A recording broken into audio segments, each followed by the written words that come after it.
drift off to sleep with the measured story of the Khmer Empire and the quiet stones of Angkor. In the 1st century of the Common Era, the Funan Kingdom took form along the lower reaches of the Mekong River and its broad delta. Gentle currents carried small trading vessels between villages built on raised earth platforms. Local communities already practiced wet rice cultivation and gathered fish from the tidal waters. Merchants from distant shores began to appear at these river mouths, bringing goods and ideas that would shape the centuries ahead. By the middle of the 1st century, a figure named Kaundinya is recorded in later inscriptions as having arrived from across the sea. Tradition holds that he married the local ruler Soma, and together they established a line of kings. The union blended local customs with practices brought from the Indian subcontinent. Over the following decades, small settlements grew into larger centers where goods were exchanged and stored. Trade routes extended northward, along the Mekong, and westward across the Gulf toward the Malay Peninsula. Ships carried pottery jars filled with rice and forest resins. In return came bronze mirrors and silk cloth from farther lands. The settlement known later as Ok Eo developed into a busy port by the 2nd century. Its wooden piers and storage buildings stood near canals that allowed boats to reach inland villages even at low tide. Indian cultural elements arrived steadily through these voyages. Stone images of deities such as Vishnu and Shiva were placed in simple shrines made of timber and thatch. Sanskrit terms entered local speech for concepts of kingship and ritual. Brahmin priests offered guidance on ceremonies that marked the seasons and the movement of stars. Buddhist monks also traveled these routes, carrying texts and small relics. In the 3rd century, the kingdom reached a wider extent under rulers whose names survive in Chinese records.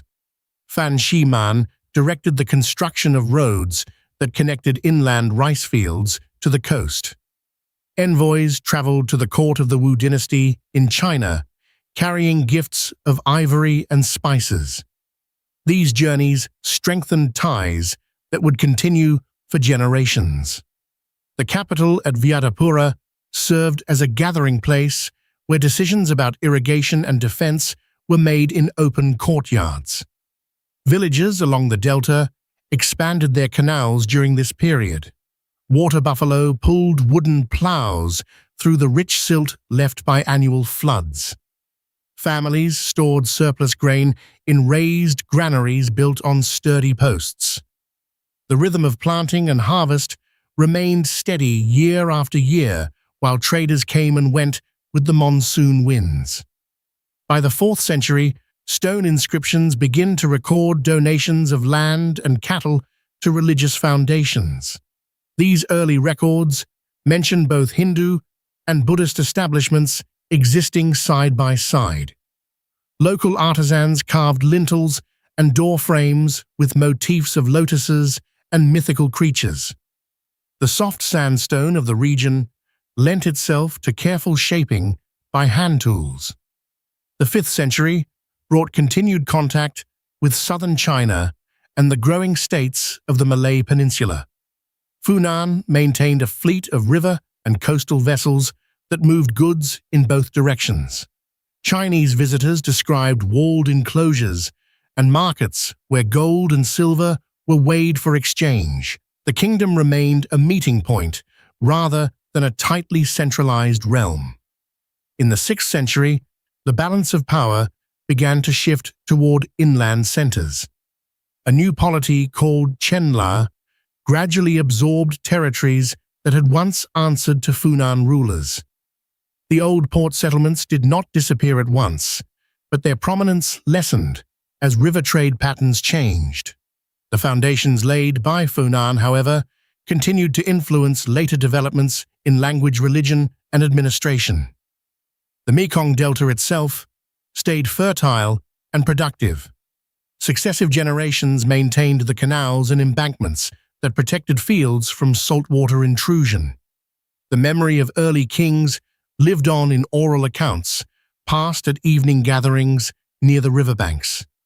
These quiet beginnings formed the first layer of a longer story that would unfold over many centuries. As the sun lowers over the water, the same landscape that supported Funan traders continues its slow cycles of flood and retreat. The stones and earthworks that remain speak of steady human effort rather than sudden change. In this measured pace, the early kingdoms of the Mekong offered a place of rest and continuity for those who lived along its banks. Drift off to sleep with the measured story of the Khmer Empire and the quiet stones of Angkor. In the 6th century, a new power began to take shape in the lands that would later form the heart of the Khmer world. The realm known as Chenla emerged after the earlier influence of Funan had faded. Rulers of Chenla turned their attention inland from the coast and began to build a foundation that would support later unification. By the middle of the 6th century, Suryavarman I had established control over territories along the Mekong and its tributaries. Records from the period place his reign near the years 550 to 600. He extended authority over neighboring communities through measured alliances and steady consolidation rather than sudden conquest. His successor, Mahendravarman, continued this work in the early 7th century and maintained the same inland focus. During these decades, the people of Chenla cleared additional fields and strengthened irrigation channels that drew water from seasonal rivers. Stone inscriptions from the time mention local officials who oversaw the distribution of rice and the maintenance of reservoirs. These practical steps allowed settlements to grow beyond the immediate riverbanks and to support larger populations. In the later 7th century, further rulers such as Jayavarman I guided Chenla through periods of gradual expansion. His inscriptions, dated around 657, describe the dedication of temples and the granting of land to religious communities. The pattern remained consistent. Each generation added territory through inheritance and quiet agreement rather than dramatic campaigns. By the 8th century, Chenla had developed two main regions, often described in later accounts as Land Chenla and Water Chenla. The inland centers grew in importance, while coastal connections continued to supply trade goods. Rulers in both areas maintained ties through marriage and shared religious practices centered on Hindu and Buddhist traditions. The steady work of these centuries prepared the ground for a single crown. Local elites learned to coordinate across wider distances and to record their agreements in durable stone. When the time came for unification under Jayavarman II, in the early 9th century, the structures of administration and land management already existed in outline. Chenla left no vast monuments comparable to the later temples of Angkor, yet its quiet achievements in agriculture and governance formed the base upon which those later works rested. The rulers of the 6th through 8th centuries moved methodically, and their names survive in inscriptions that still stand in the same landscapes today. Drift off to sleep with the measured story of the Khmer Empire and the quiet stones of Angkor. In the year 802, a leader named Yasovarman II stood on the slopes of Mount Kulin. He spoke words that marked a new beginning for the scattered communities of the Khmer people. The air was still, and the forest around him held the same steady green that had covered the hills for centuries before. Jayavarman II had traveled through many regions before this moment. He had seen the small kingdoms that rose and settled along the rivers and rice fields. Each place carried its own local rulers and its own quiet customs. The land itself remained steady under the changing skies and the seasonal rains. On that day in 802, the declaration came without haste. Jayavarman II stated that the Khmer lands would stand on their own. He placed the center of authority at Mount Kulen for a time. The choice of this high place carried meaning that would echo through later generations. The mountain offered a clear view of the surrounding valleys and a sense of separation from earlier influences. The title of Devaraja began here. It described a king who held a connection to the divine order. This idea took shape gradually through rituals and the building of small sanctuaries. The first steps were modest. Stone lingers were set in place, and inscriptions recorded the names and dates in careful script. The practice grew from earlier local beliefs and found a steady form under Jayavarman II. The communities that accepted this new line of kings continued their daily work in the fields. Rice planting followed the same cycles as before. Villages remained clusters of wooden houses with thatched roofs. The change in leadership brought a shared reference point rather than an immediate shift in every household routine. Over the following years, Jayavarman II moved the seat of authority several times. Each location was chosen for practical reasons, such as access to water and fertile land. The pattern of movement would continue with later rulers as they sought the most suitable ground for larger constructions. The year 802 stands as the recorded start of this independent Khmer line. Earlier periods had seen connections with distant powers that sometimes influenced local decisions. The declaration at Mount Kulen set those connections aside in formal terms. The result was a clearer focus on the lands between the Great Lake and the mountains to the north. Inscriptions from this time list the titles and the acts of dedication. They mention the establishment of the Devaraja cult and the names of those who supported the ceremonies. These records were carved with care and placed where they could be read by those who visited the sanctuaries. The landscape of Mount Kulen itself remained unchanged in its essential features. Streams flowed from the higher ground and fed the lower plains. The stone outcrops provided natural platforms for the first ritual structures. Later builders would return to similar sites when they planned the larger complexes of Angkor. Jayavarman II lived until the year 850. During those decades, the idea of a central Khmer authority took root. Successors would build upon the foundation he laid. The Devaraja concept traveled with them as they shifted the capital southward toward the area that would become Angkor. The quiet work of farmers and artisans continued alongside these developments.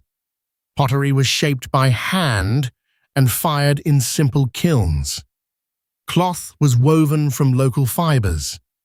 These ordinary tasks formed the steady background against which the royal ceremonies took place. As the narrative moves forward, the same measured pace will guide each step. The stones placed in 802 were the first markers of a long sequence.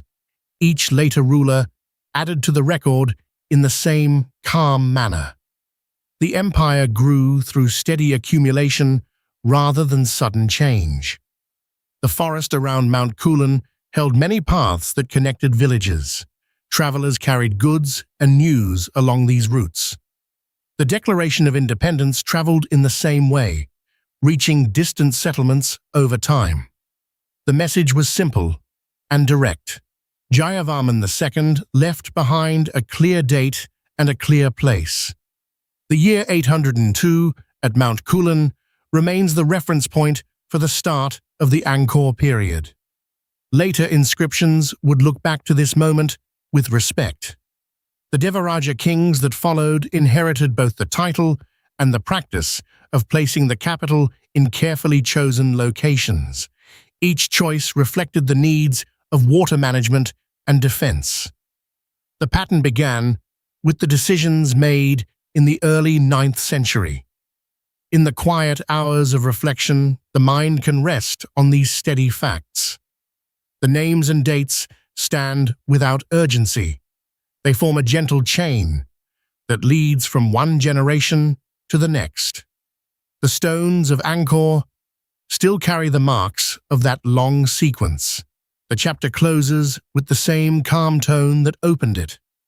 The measured story continues in the next part, yet for now, the year 802 rests in its place within the larger account. Drift off to sleep with the measured story of the Khmer Empire and the quiet stones of Angkor. In the late 9th century, the first permanent capital, near the Tonle Sap Lake, took shape under steady hands. The ruler known as Indravarman I came to power in the year 877. He chose a site close to the Great Lake where waters rose and fell with the seasons. There, he ordered the building of reservoirs that would hold water through dry months and supply fields and temples alike. Work began on the reservoir called Indratataka. Its banks rose in careful layers of earth and stone. The reservoir measured roughly 3.5 kilometers on each side. Water flowed in from nearby streams and from the lake itself during the wet season. Around its edges, small shrines were placed so that offerings could be made in calm surroundings. Near the reservoir, the first temple foundations appeared. The structure, later called Preah Ko, was laid out with 6 brick towers set upon a low platform. Each tower held an image of a forebear or a deity. The towers faced east, so that morning light would touch their surfaces first. Builders used laterite blocks for the base and fired bricks for the upper walls. Mortar made from tree sap and sand held the bricks in place. Indravarman also began work on a larger temple mountain called Baphuon. Its central tower rose in 5 levels of diminishing size. Each level carried its own gallery and small shrines. The whole structure stood upon a square base more than 100 meters across. Sandstone was brought from distant quarries and shaped on site. Steps led upward from the east so that visitors could ascend slowly in procession. Around these monuments, the settlement of Hariharalaya grew in ordered rows. Houses of wood and thatch stood beside canals that carried water to gardens and rice plots. Roads of packed earth connected the temple grounds to the lake shore. Markets opened at regular intervals where cloth pottery and tools changed hands. The population included farmers, artisans, and priests who maintained the daily rites. Indravarman ruled until the year 889. During his 12 years of reign, the reservoirs filled and the temples rose without haste. Records on stone steles list the names of officials who oversaw the work and the amounts of rice given to laborers. One inscription notes that more than 300 villages contributed to the upkeep of the new capital. The pattern of water management and temple building would continue under later rulers. After Indravarman, his son Yasovarman I moved the seat of power a short distance away, yet Hariharalaya remained an important center. Its reservoirs continued to supply water, and its temples received offerings for generations. The layout of canals and embankments influenced the design of later cities. In this quiet beginning, the foundations of a larger realm were set in place. The seasons passed over the lake and the fields. Monsoon rains filled the reservoirs, and the dry months drew water through the channels. Priests performed rites at dawn and at dusk. Farmers planted and harvested according to the water supply. The brick towers of Preah Ko stood against the sky, while the terraces of Baphuon rose in measured steps. Each element had been placed with care so that the capital could endure. Over time, the wooden houses were renewed and the canals were cleared of silt. The community remembered the names of those who had planned the first reservoirs.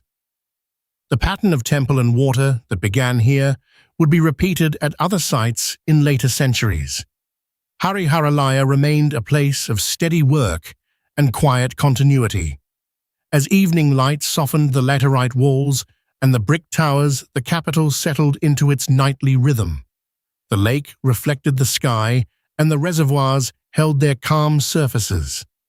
In this measured setting, the story of the Khmer realm continued without haste or sudden change.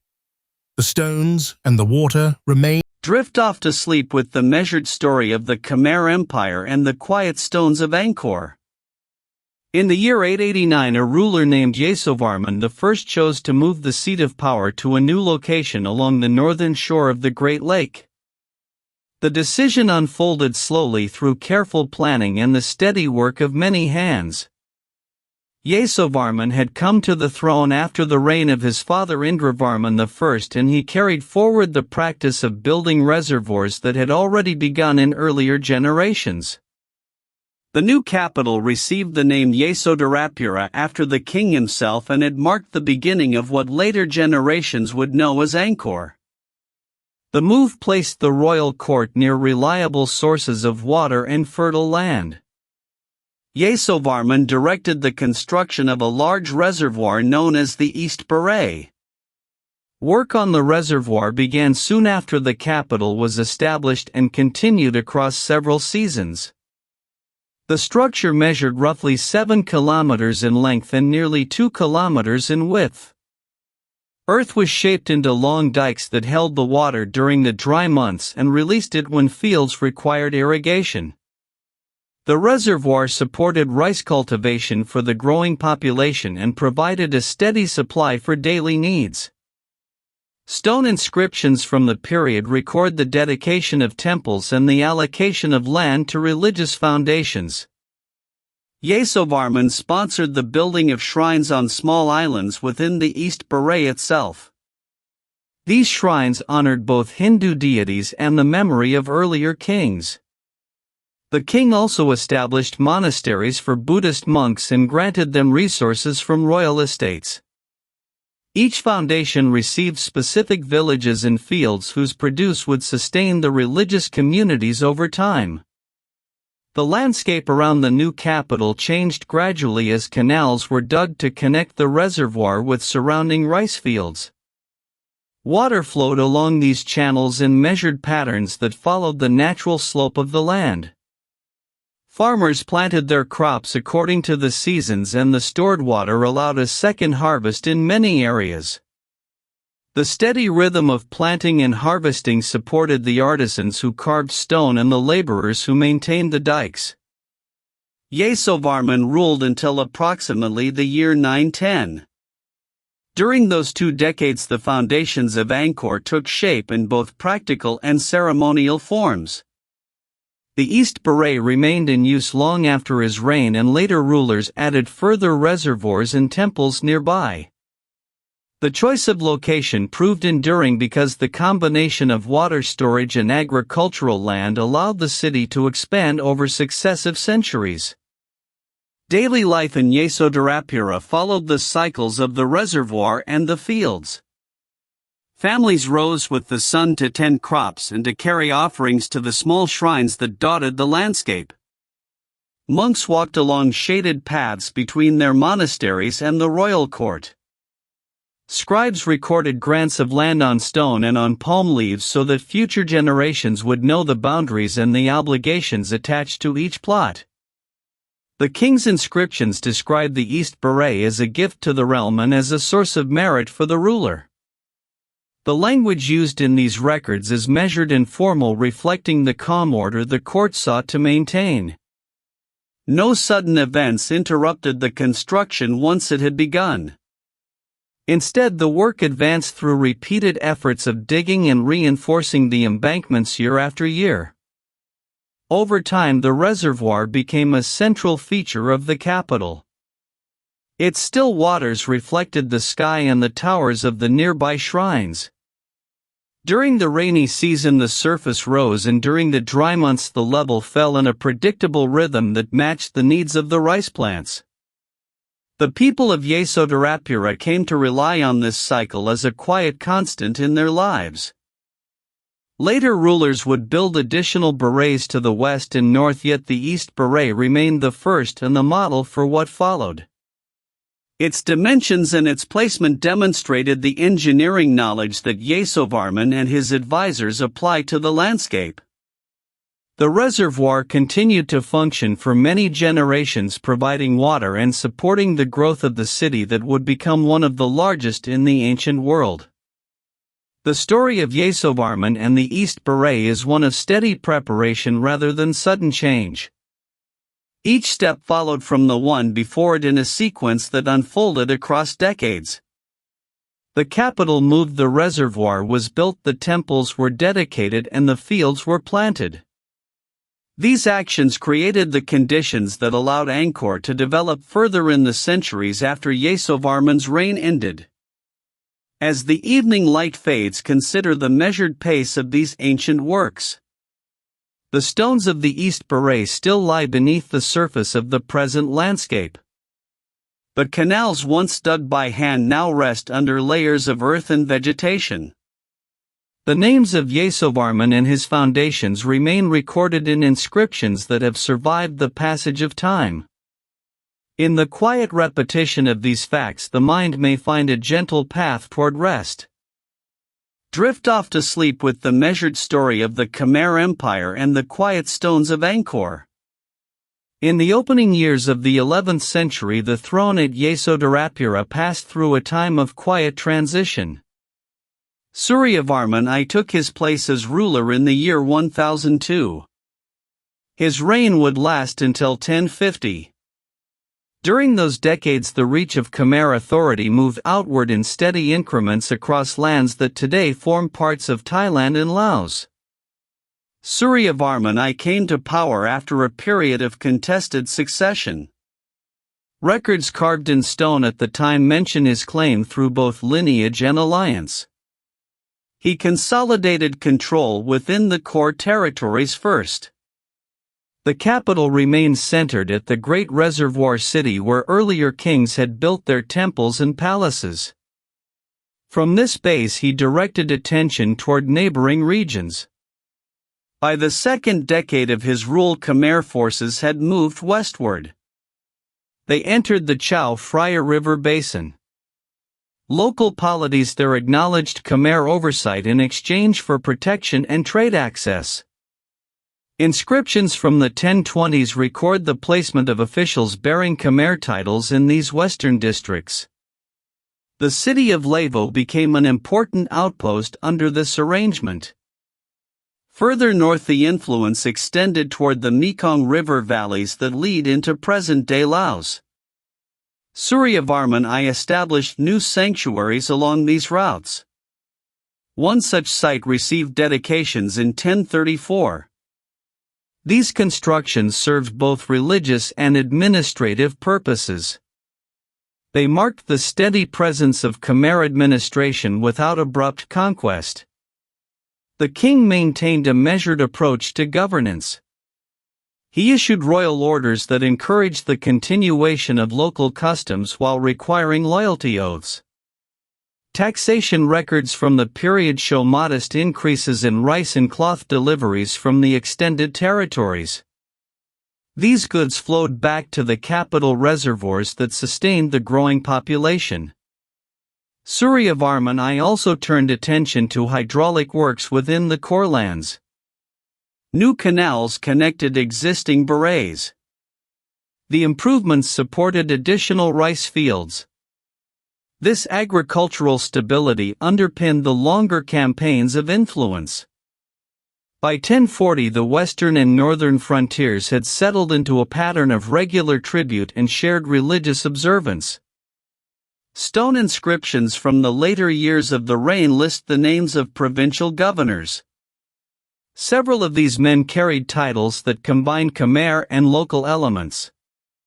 The blending reflected a practical accommodation rather than forced replacement. Temples in the outlying areas received endowments of land and servants from the royal court. The final decade of Suryavarman I brought further consolidation. In 1048 a new inscription at the capital recorded the completion of a boundary marker in the northwest. This marker stood near the edge of the Chao Phraya Plain. It signaled the furthest extent of direct administration during his lifetime. Throughout these years the king supported the building of smaller shrines in the extended territories. These structures followed the same architectural vocabulary seen at the capital yet adapted to local stone. Their quiet presence along trade routes encouraged merchants and pilgrims to move safely between regions. Suryavarman I passed from the throne in 1050. His successor inherited a realm whose borders had grown through patient extension rather than sudden campaigns. The territories in present-day Thailand and Laos remained linked to Yasovarman by the same network of roads, reservoirs and shared inscriptions that had been established over nearly 5 decades. The stones of Angkor still carry the measured record of this growth. Each carved line speaks of namestates and quiet outcomes that unfolded across the landscape. As you rest, consider the steady movement of officials and builders who carried the empire outward one measured step at a time. Drift off to sleep with the measured story of the Khmer Empire and the quiet stones of Angkor. In the middle years of the 11th century the throne passed to a ruler named Udayadityavarman II. His reign is recorded from the year 1050 onward. Under his direction the great temple known as the Baphuon reached completion on the grounds of the earlier royal city. The structure rose in the form of a temple mountain with 5 terraces of carefully dressed sandstone. Each level was linked by stairways that ascended toward a central sanctuary. Work on the Baphuon had begun in an earlier reign, yet it was during these decades that the final stones were set and the galleries were finished. The empire at this time continued to refine its network of reservoirs and canals. Large barrays stored monsoon water for the dry months. Channels carried the stored water to rice fields that supported the growing population around Angkor. Engineers under Udayadityavarman II maintained and extended these hydraulic works so that the city could remain supplied through seasons of both abundance and scarcity. Stone inscriptions from the period note the dedication of the Baphuon and the offerings placed within its chambers. Priests performed regular rites at the summit while workers cleared and repaired the surrounding moats. The temple stood as a symbol of royal devotion and also as a practical landmark within the ordered landscape of reservoirs and roadways. By the close of the 1060s the Baphuon formed a settled part of the capital district. Later rulers would add their own monuments nearby, yet the terraces and carvings completed under Udayadityavarman II remained in place.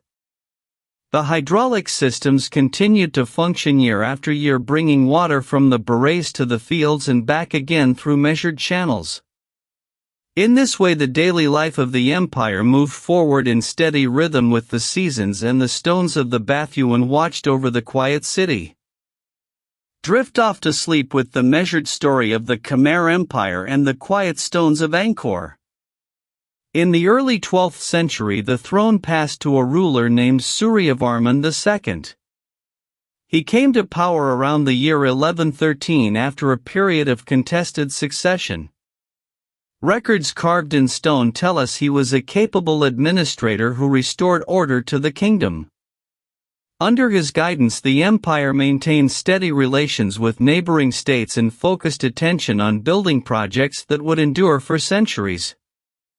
Construction of the great temple we now call Angkor Wat began in those same years. Work started near the year 1113 and continued through the decades of his reign.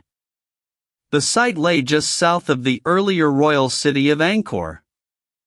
Engineers laid out a vast rectangular enclosure surrounded by a wide moat.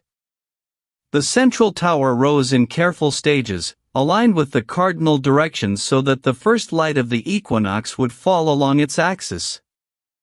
Suryavarman dedicated the temple to the god Vishnu. This choice reflected the continuing strength of Hindu devotional practice within the court at that time. Stone inscriptions describe offerings made to Vishnu and list the names of priests who performed the daily rites. The king himself appears in carved reliefs on the western gallery, shown seated in council and riding in procession. Thousands of laborers shaped the sandstone blocks that formed the galleries and towers. Artisans carved long sequences of narrative scenes along the walls. One gallery shows the churning of the ocean of milk, with gods and demons pulling on the serpent Vasuki. Another records a royal military campaign against the kingdom of Kampa, dated to the year 1128. These images were placed at eye level so that visitors walking the corridors could follow the stories in calm succession. The temple complex also contained libraries, smaller shrines, and residences for the priests who maintained the sacred fires.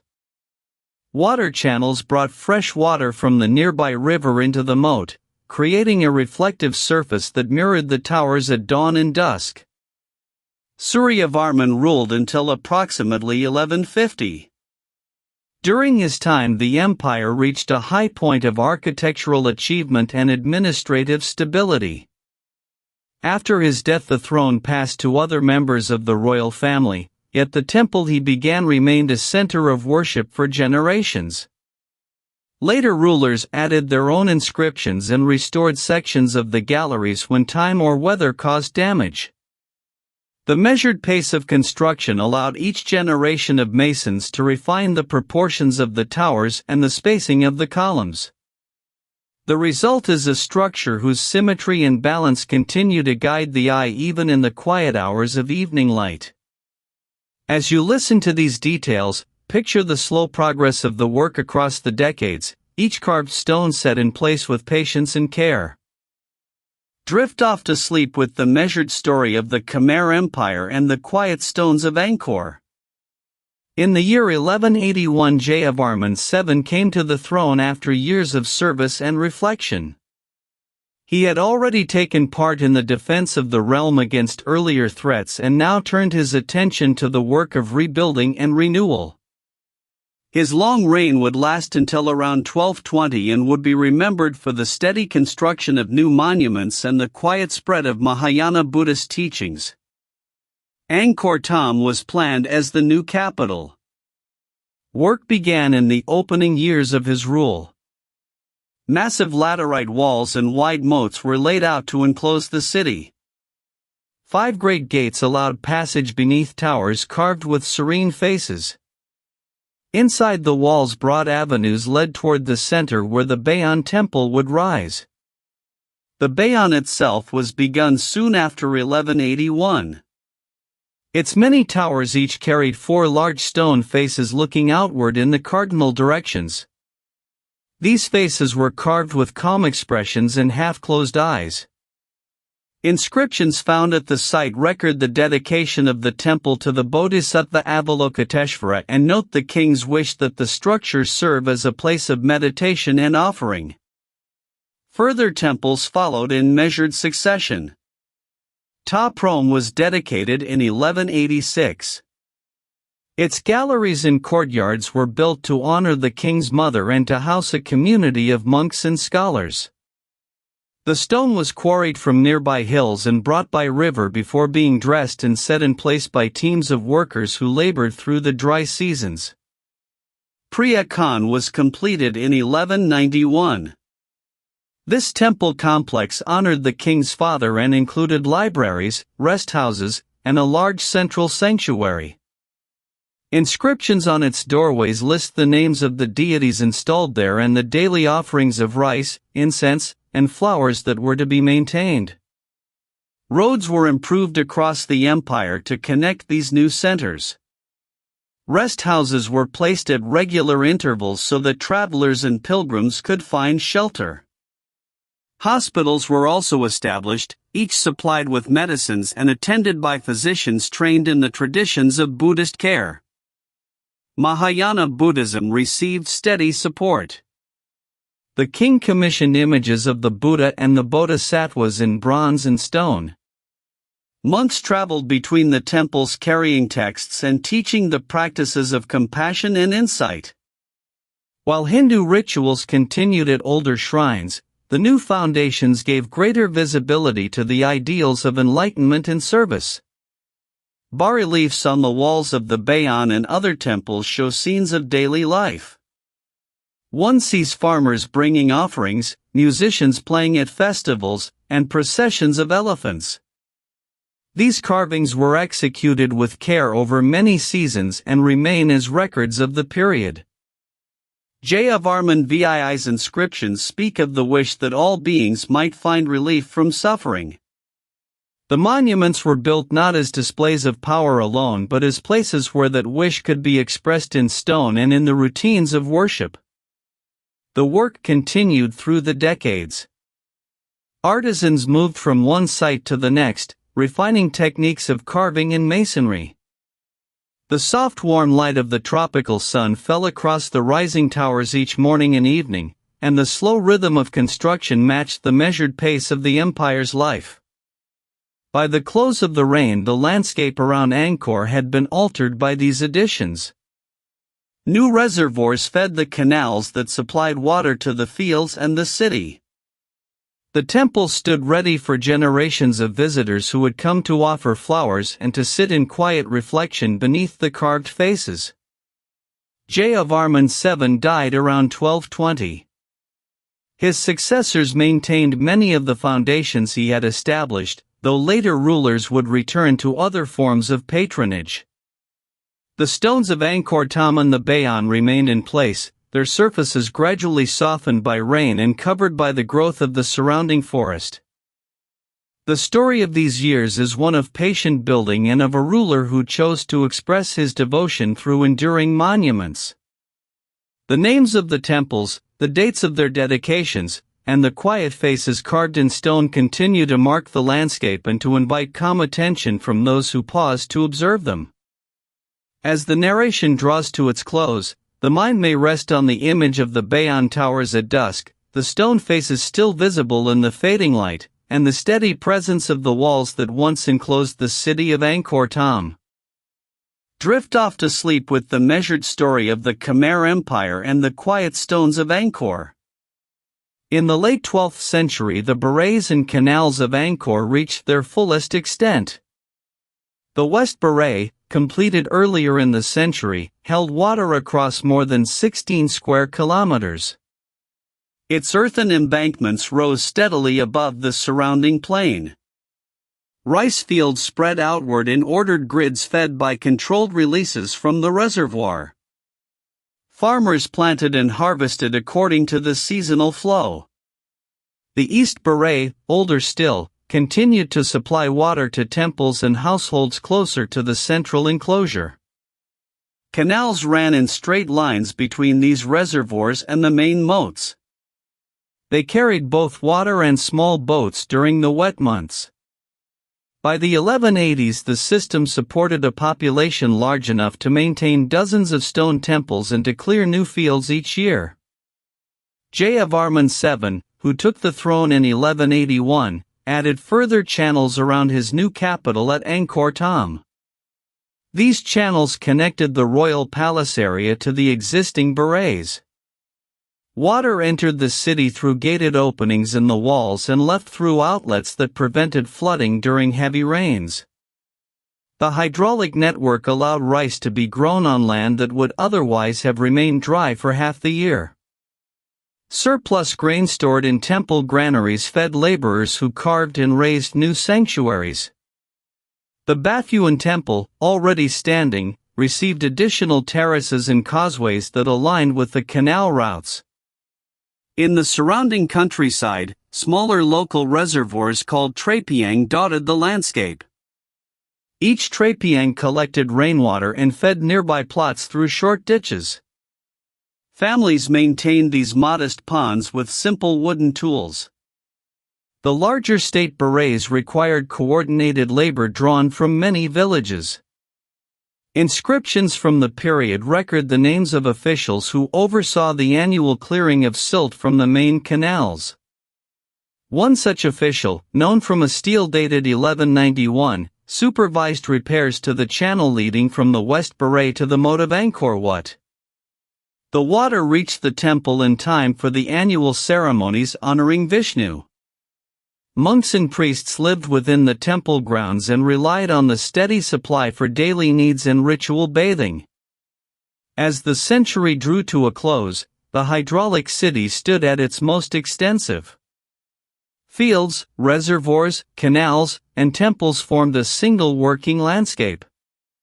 The stones of the structures rested on foundations kept stable by the managed water table. Travelers arriving along the raised roads crossed the berets on long stone bridges before entering the city gates. The evening light fell across the still water surfaces and the green rice shoots. The measured rhythm of water moving through the channels continued through the night. In this way the empire sustained itself through careful arrangement of earth and stone. The records left on the temple walls describe the dedication of new reservoirs and the distribution of their waters. One inscription lists the quantities of rice offered at the end of each harvest season. Another notes the appointment of guardians for the canal gates. These quiet administrative acts kept the system functioning year after year.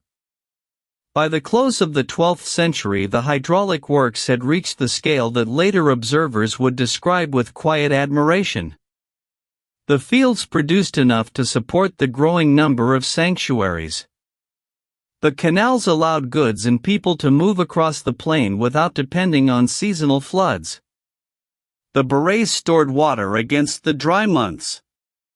All of these elements worked together in the measured order that defined the height of the hydraulic city. Drift off to sleep with the measured story of religious transitions at Angkor during the 13th century. In the quiet years after 1218, the rulers of the Khmer realm continued to shape the stone temples that had stood for generations. Jayavarman VII had favored Mahayana Buddhist imagery in the great face towers of the Bayon. His successors turned attention once more to older shrines yet did not erase what came before. Instead, they added new layers within the same walls. By the middle decades of the century, Suryavarman II maintained the Buddhist emphasis at several sites. Carvings of the Buddha appeared beside earlier depictions of Vishnu and Shiva. The work proceeded slowly. Stonemasons fitted new panels into existing galleries at Angkor Wat. The original Hindu narratives remained visible while new Buddhist scenes joined them. Dates recorded on inscriptions note offerings made in 1243 and again in 1252 at the western gate of the main temple. The transition unfolded without sudden removal of older figures. At the temple of Priyakan, the central sanctuary received a new Buddha image placed near the earlier linga. Soft light from the surrounding courtyards fell across both forms. Rulers continued to sponsor restorations. In 1260, a minor king recorded the placement of Buddhist boundary stones around the perimeter of an older Hindu enclosure. The stones stood in calm rows marking sacred ground that served both traditions. Further south at the site of Ta Prohm, the monastic community expanded under royal patronage. Monks recited sutras in halls once used for Hindu rites. The stone lintels above doorways showed both deities side by side. One carving dated near 1278 depicts Avalokiteshvara next to an image of Harihara. The combined figure reminded visitors that earlier beliefs had not been discarded but gently joined with newer ones.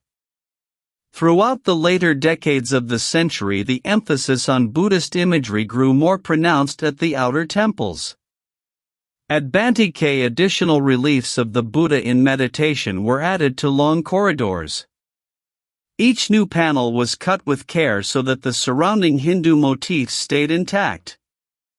Inscriptions from 1285 mention daily offerings of flowers and incense placed before these shared walls. The practice reflected a steady blending rather than replacement.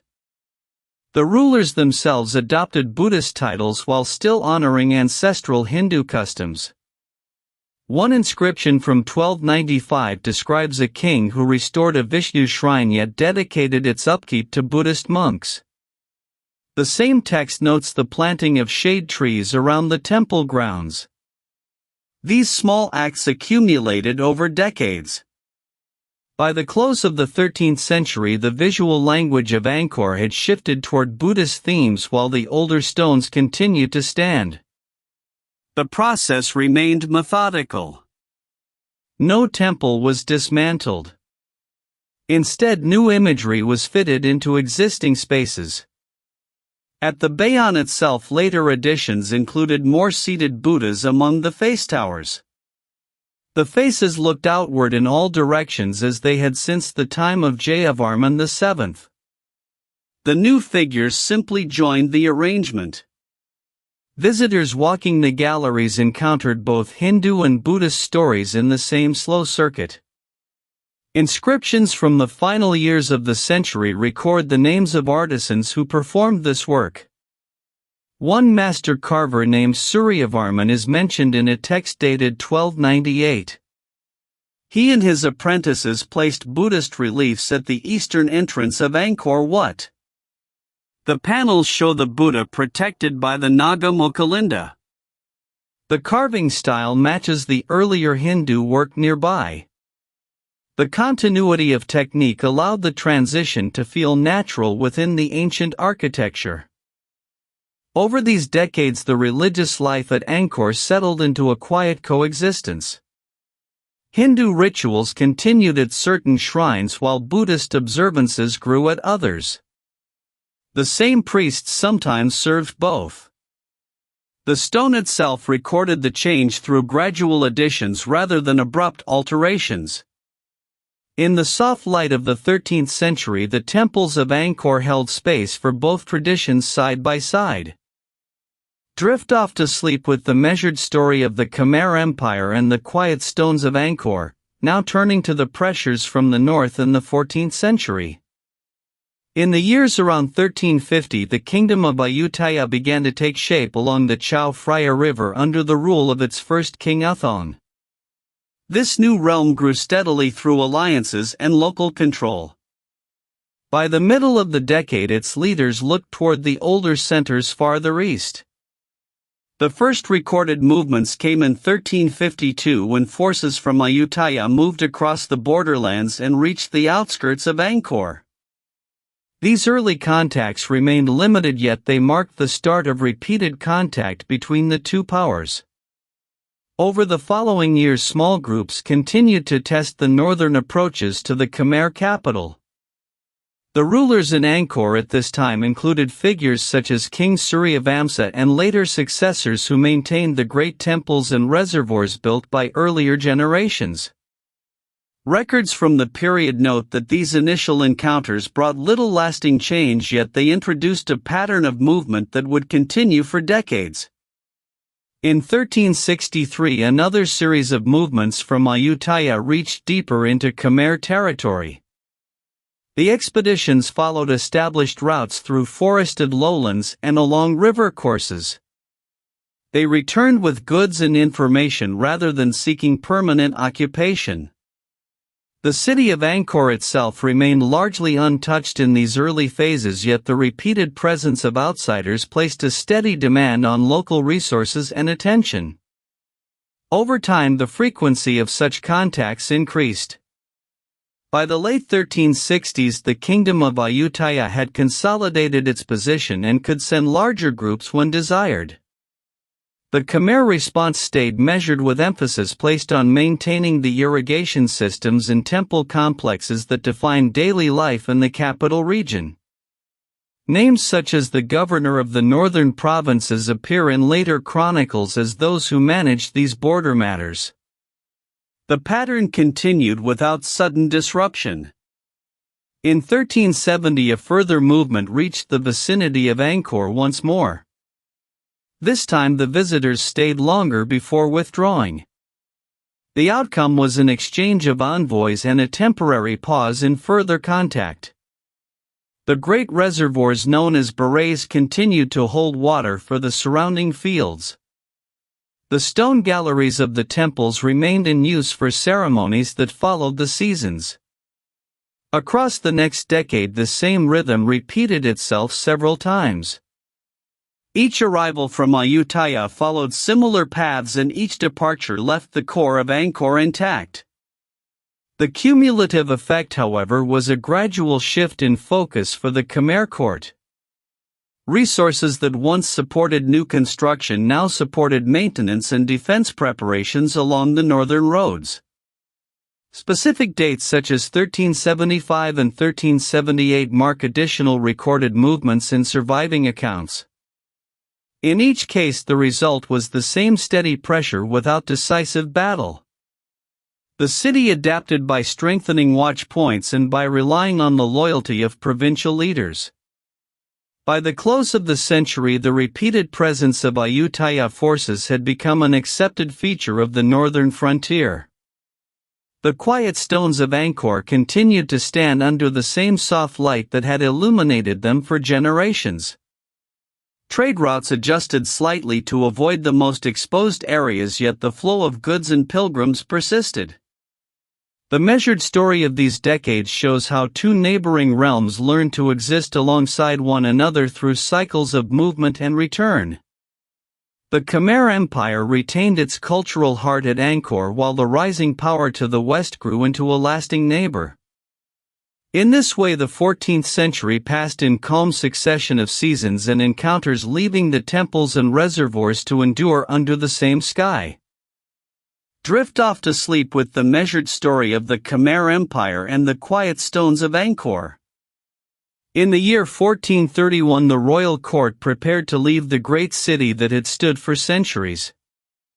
King Panhiayat, who had ruled through difficult seasons, gathered advisors and attendants to discuss the relocation southeast toward the confluence of rivers that would later become known as Phnom Penh.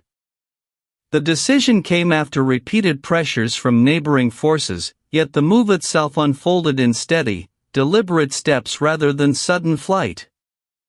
Officials recorded the plans on palm leaves, noting the routes along the Tunnel Sap and the Mekong, where boats could carry household goods, sacred images, and written records without haste. Over several months the preparations continued at a measured pace. Artisans wrapped stone carvings in cloth for protection, while scribes copied temple inscriptions that described earlier reigns of Suryavarman and Jayavarman. The population of Angkor, once numbering many thousands within the walled enclosures, began to thin as families chose to accompany the court or remain near their ancestral lands. Those who stayed maintained small shrines and irrigation channels that had supported rice fields for generations. The journey southeast covered roughly 200 kilometers by river and footpath. Travelers passed through villages where wooden houses stood on stilts above seasonal floods, and they paused at rest points where monks offered quiet blessings. Upon arrival near present-day Phnom Penh, the court established new wooden pavilions and a modest palace on higher ground overlooking the river junction. Markets formed nearby, exchanging salt, fish, and cloth under open skies. The new location offered easier access to trade routes that connected with the Gulf of Siam and upstream settlements. Meanwhile, the Angkor complex received fewer visitors each season.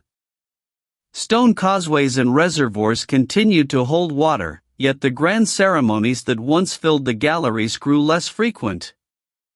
A small number of caretakers remained to sweep the temple floors and tend the sacred fires. Over the following decades the forest began to reclaim outer walls and terraces at its own unhurried rate. Vines climbed the faces of apsara carvings, and roots settled into the joints of laterite blocks. The city did not vanish overnight, rather, its daily rhythms simply shifted elsewhere. King Panhia yet oversaw the construction of new Buddhist monuments near the river, including early versions of structures that would later be enlarged. Records from the period mention offerings of rice and incense placed at these sites on regular lunar dates. The empire itself persisted in altered form, with power centers moving according to practical needs rather than fixed tradition. Generations that followed remembered Angkor through stories passed at evening gatherings, describing the scale of its reservoirs and the alignment of its towers with the sun at solstice. The stones remained in place, their inscriptions still legible to those who could read the old script. In time, the area around Phnom Penh developed its own patterns of governance and worship, yet the memory of the earlier capital stayed present in royal titles and temple dedications. The relocation of 1431 marked one chapter among many in the long sequence of Khmer history, a transition carried out with the same careful attention that had shaped earlier building projects. As night falls and thoughts grow quiet, consider the steady flow of the river that carried the court onward, leaving the ancient stones to rest beneath the changing sky. Drift off to sleep with the measured story of the Khmer Empire and the quiet stones of Angkor. In the years after 1431, the royal court moved southward to the region near Phnom Penh.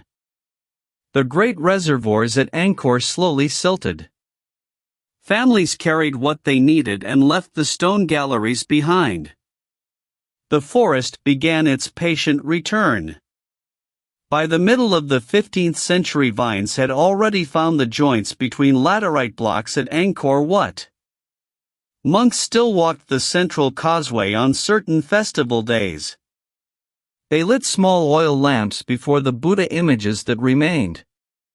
When the ceremonies ended, the lamps were carried away and the galleries fell silent once more.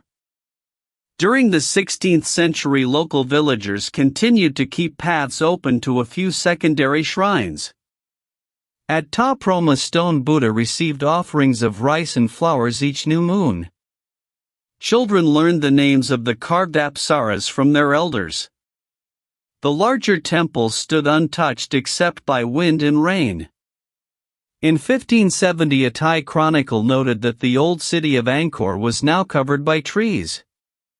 The record was brief and factual. No armies returned to claim the site.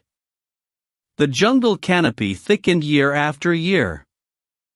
Throughout the 17th century, the moat around Angkor Wat filled with water lilies. Fish lived among the roots. Villagers netted them from small boats at dawn. The stone faces of the Bayon watched without disturbance. By 1620, the wooden roofs that once sheltered parts of the royal palace had rotted away completely. Only the stone foundations remained visible beneath layers of moss. Travelers passing along the old road sometimes camped beside these foundations for a single night. In the 18th century, a small community of hermits lived near the western gate of Angkor Thom. They gathered fruit from the surrounding forest. They repaired a single laterite terrace each rainy season so that rainwater would drain properly. Their work was quiet and steady. The year 1750 brought no change to the stones themselves. The same roots continued their slow pressure against the walls. The same birds nested in the high niches where Devata figures still stood.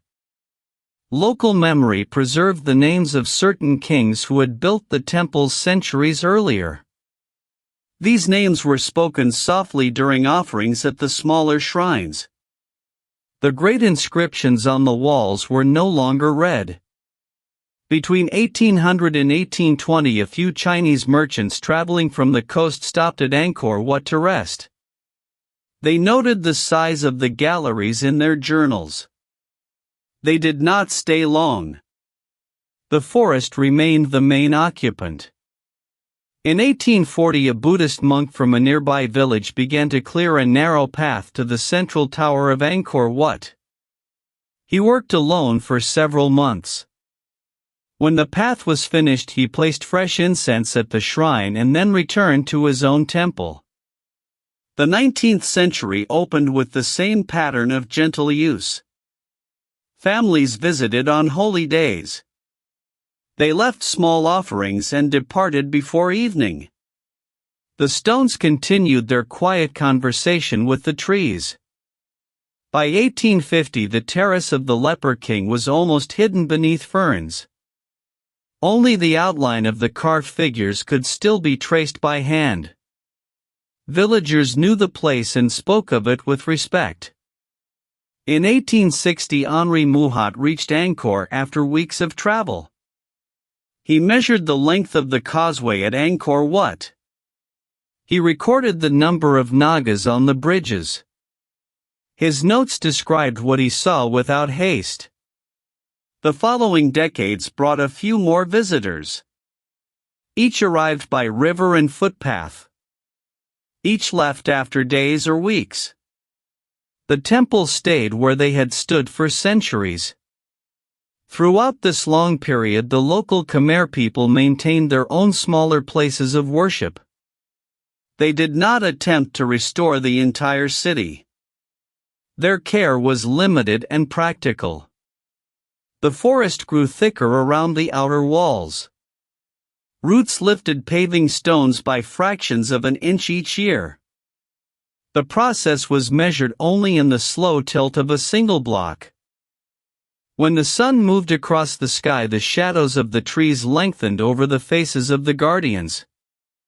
The light changed from gold to amber and then to soft gray. The stones held the warmth of the day for a little while after sunset. This pattern of quiet presence continued until the close of the 19th century. The temples remained part of the landscape. They asked nothing and received only the steady attention of the forest and the occasional footsteps of those who lived nearby. Drift off to sleep with the measured story of the Khmer Empire and the quiet stones of Angkor, as we turn now to the 19th century and the European rediscovery of Angkor.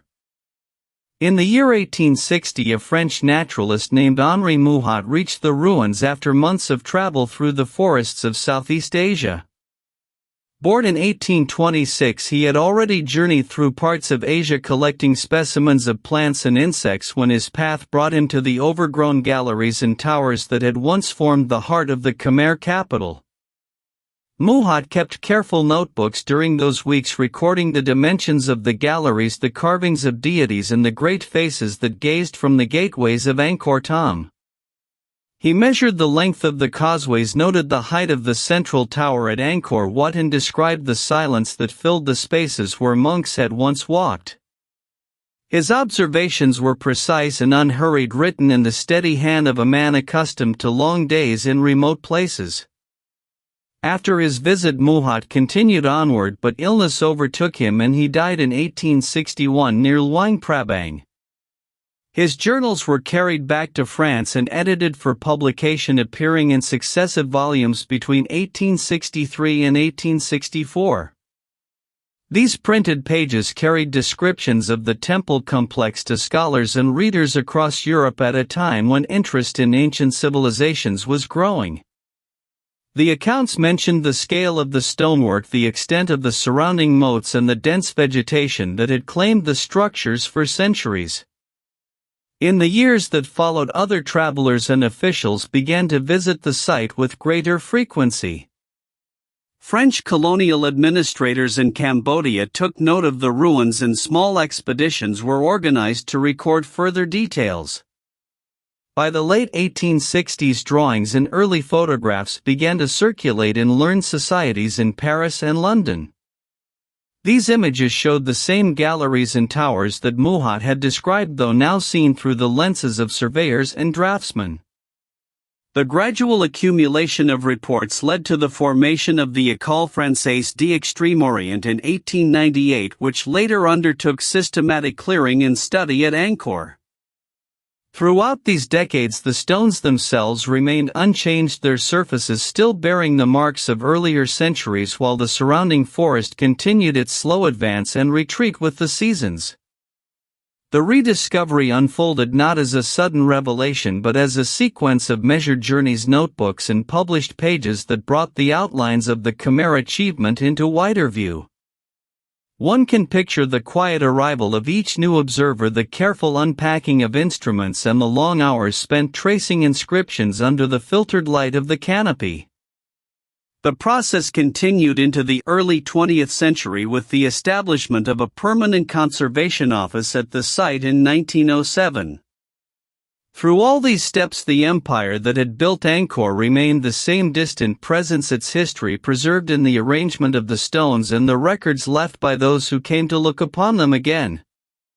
As the narration moves forward, one may rest with the thought of these steady accumulations of knowledge, each traveler adding a single line or measurement to the growing account of a city that had once stood at the center of a vast realm. Drift off to sleep with the measured story of the Khmer Empire and the quiet stones of Angkor. In the years after 1431, the great city of Angkor slowly returned to forest cover, yet the stone temples remained standing as records of careful planning and steady labor. Angkor Wat, begun in 1113 and completed around 1150 under Suryavarman II, still rises above the plain, its central tower aligned with the rising sun on the spring equinox.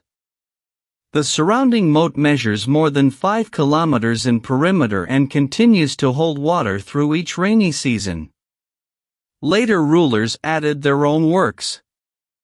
Yasovarman II, who reigned from 1181 to 1218, ordered the construction of the Bayon at the center of Angkor Thom. Its many faces, carved in the late 12th century, still look outward in calm repetition. The Temple of Ta Prohm, begun in 1186, was left largely untouched after the empire faded, and its roots and walls now rest together in the same slow balance that has lasted more than 8 centuries. Engineers of the Khmer period created large barrays such as the West Barray, finished near 1050, that once stored water for rice fields across many square kilometers. These reservoirs were formed by straight earthen embankments and stone spillways that directed flow without pumps or complex machinery. Stone was quarried from sites more than 50 kilometers away and moved by river and canal to the building grounds. Each block was cut to fit without mortar, relying on precise shaping and the weight of the material itself. Bas-relief galleries at Angkor Wat, completed by the mid-12th century, show processions of soldiers, elephants and apsaras carved in long horizontal bands that still retain fine detail after 900 years. Similar galleries at the Bayon record daily life scenes of markets, fishing and festivals from the same era. The hydraulic network included channels that connected the barrays to smaller ponds inside temple enclosures, allowing water to move by gravity across the city. Modern surveys have traced more than 1,000 such linear features that once supported a population estimated at several 100,000 people. After the capital moved south in the 15th century, local communities continued to maintain some shrines and the temples remained known to nearby villages. In the 19th century, European visitors recorded the structures in drawings and measurements that later guided restoration work. Between 1907 and 1970, the École Française d'Extrême-Orient carried out clearing and consolidation at Angkor Wat and neighboring sites using traditional stone masonry techniques. Work resumed in the 1990s under international teams that documented each remaining wall and lintel with photographs and drawings. The structures stand today as evidence of consistent building methods repeated across generations. The same alignment principles used at Angkor Wat appear in smaller temples built 2 centuries earlier at Raluos and in later editions at Preah Khan. Stone inscriptions from the 12th and 13th centuries list the names of architects and the quantities of rice offered to temple workers, providing direct records of organized labor. These inscriptions remain legible on door frames and stele placed at the original locations. The legacy of the Khmer builders lies in the continued presence of these measured forms rather than in any single dramatic event.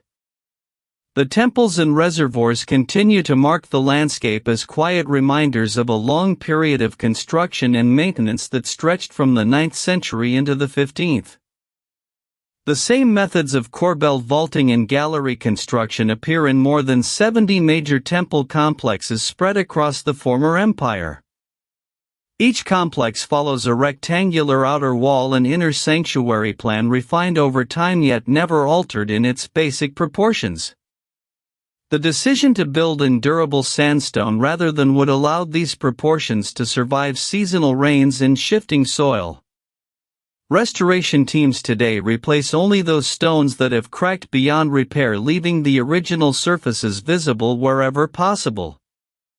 Visitors walking the galleries at dawn observe how the low angle of light reveals the depth of each carved figure without any added illumination. The measured placement of windows and false doors maintains airflow through the long corridors even on still days. In the surrounding forest, small shrines built of laterite blocks from the same period continue to mark old roadways that once connected Angkor to provincial centers. These roadways were raised on embankments and lined with laterite edging stones, many of which remain in place. The overall plan of the city shows a consistent orientation to the cardinal directions, with the main temples sited along a north-south axis that follows the flow of the Siem Reap River. This orientation allowed the barays to fill evenly during the monsoon months from May to October. The steady repetition of these engineering choices across centuries produced a landscape that still functions as a record of the civilization that shaped it.